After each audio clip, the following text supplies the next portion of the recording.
everyone, my name is Ksenia. Thank you for listening and watching. I'm a person who is interested in all things growth, and I don't believe in balance, but I think that we can juggle all areas of our life and grow in every one of them. And here I want to share my best practices, my experience, and what I learn every single day by running my own business, by just watching other people running their own businesses, by getting my MBA, and just building a life with my partner and my children. So today I will be talking about customer lifetime value, when you need to fire a customer, and my personal experience when I was practically fired as a customer. I'm not the person who likes to complain for the sake of it, but when this is deeply relevant to my business and to my channel, I will tell you everything. There is this dental practice that I've been going to for over a decade. They're located in Northern California, and I moved to Southern California 3 years ago. But I kept flying there for every dental procedure. That much I liked my dentist. He has hands of God, like truly the best work I ever had done. But lately, things have changed, and not in a good way. It used to be a small family practice where I would be greeted by the dentist and his wife. We would casually chat, they will ask questions. The next time I'm around, they would remember what I told them last time, and it literally felt like family. I loved going to this practice, even though before them I used to hate going to the dentist. And then they grew. They moved to a beautiful, new, large, luxurious space. They hired new staff, new doctors, new dentist cleaners, all professional. But with growth, something shifted. The warmth disappeared. It started feeling like a hospital chain, an expensive hospital chain. Cold, distant, efficient, but soulless. I thought, okay, maybe this happens just because the business grows. It's hard to scale intimacy, right? But then it got worse. They literally rescheduled my appointment a day before, when they knew that I was flying out of San Diego just for this dental appointment, which was a 3-hour one. Then they forgot to order my $600 out-of-pocket retainers. And when I followed up in 5 weeks, they told me something like, hey, Invisalign is experiencing some issues, which was pretty clear that they just forgot to order them and they couldn't admit it. Then they asked me if I could pick them up, which I couldn't, and they double checked my shipping information twice when I was visiting them in person prior to me making the order. When I texted them asking whether they can ship the retainers, they didn't respond anything, but within a week, they just sent me a message saying like, hey, your order was shipped. You will be charged $7 using the card on file. So they finally shipped my order a month and a half later instead of 2 weeks that they promised, without any apology, without automated message saying that I will be charged for shipping. If it was me and my business, if I screwed up 2 times in a row, I would say 3 times in a row during the past visit, I would ship something for free with express shipping, and then I would personally talk to my customer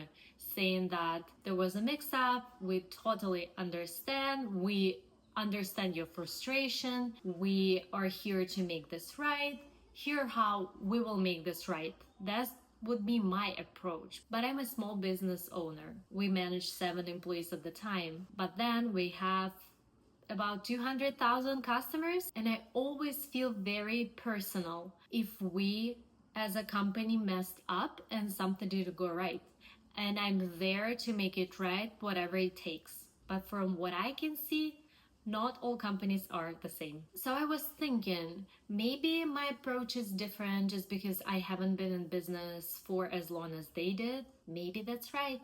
But then without the customer, there is no business. And I was the loyal customer who would fly in from a different part of the state just to get the procedure done. Funny enough, we were just talking about that during my MBA class last weekend. We were talking about customer segmentation, customer lifetime value, and firing customers as well. Did you know you can and you should fire some of your customers? Now you know. So let's talk about customer lifetime value for a second. It is the total revenue that the business can expect from one customer over entire span of their relationship. So a high customer lifetime value customer is not the person who spends a lot of money all at once. This is rather the person, the most loyal customer that you have, who keep spending and spending and spending with you. This is the customer you want to keep. So it's the customer who keeps coming back, who is referring other people to you, who can fly to you from a different part of state. So that was me. I was loyal. I spent a lot. I valued their work, and I kept choosing them year after a year after year. So was I the right customer to fire? I don't know. Now let's talk about firing customers. Who do you want to keep and who do you want to lose? So there are 4 valid reasons to fire a customer, and not just one customer, but the whole customer segment. First, they consistently cost more than they bring in. Like this happens with Amazon for us. We spend so much money on advertising, and it's hard to compete with Chinese products and Chinese suppliers, that in order to get one customer we need to spend so much money.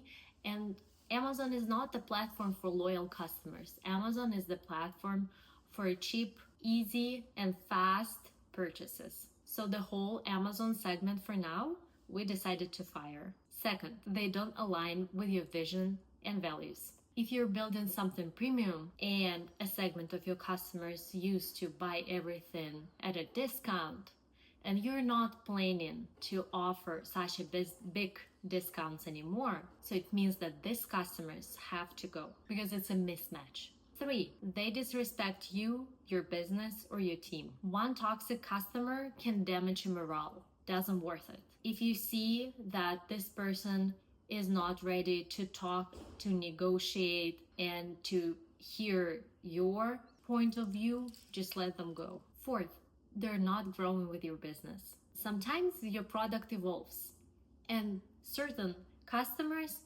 no longer need it, and that's okay. So firing your customers, or better say a segment of your customers, should be intentional, well planned, and very smooth. You should think about it, you should analyze, you should plan, and only after that you should decide how the process of your relationship with a certain segment will end. Never by accident, never because your growth stopped you from caring. Today I was listening to a podcast where Emma Greed, who is a very well-known business owner, and she's just such a powerful woman and a role model. She was saying something like, I'm not always doing things for the customers.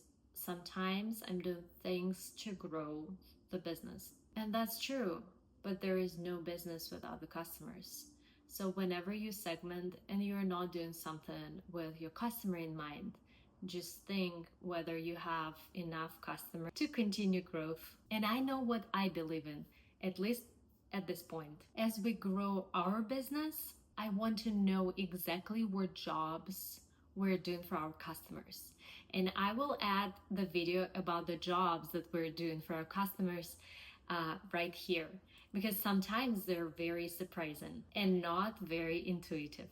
I want to keep the right one close, the loyal ones, the high value ones, the ones that align with our vision, the ones who believe in what we're building. Because process efficiency and quality control matter, but customers matter more. And this experience also made me think how loyalty can be different depending on the industry. Because with dentists as well as hairstylists, if you found the right one, you don't want to let them go. But it's not the same as a candle brand or a restaurant. With such an important service and the job that they're doing for us, I'm talking about dentists and hairstylists, if this is the right match, you're willing to forgive the little stuff that irritates you, annoys you, that you don't like, but they're just so good that you let it go. But even then, your bucket fills up drop by drop. Rescheduled appointments, missed orders, missed communications, zero apologies. You're raising a concern, no one even responds to you, cold emails and messages, lack of care, and at some point, the rest of your experience starts to matter as much as the job. I don't know if my bucket is full yet. Maybe it is, maybe it isn't. I'm watching it. So if you're building something, know that your work matters, but so does how you make people feel. Thanks for being here. I hope you enjoyed this video. Please subscribe and add your questions below. Happy to talk. Tell me your stories when your bucket was too full that you fired your favorite brand or your favorite service. Or on the other hand, if you're a business owner, tell me what customer segment you fired and who are your most valuable clients. I'm eager to hear more. Thank you again. Have a good life, I guess.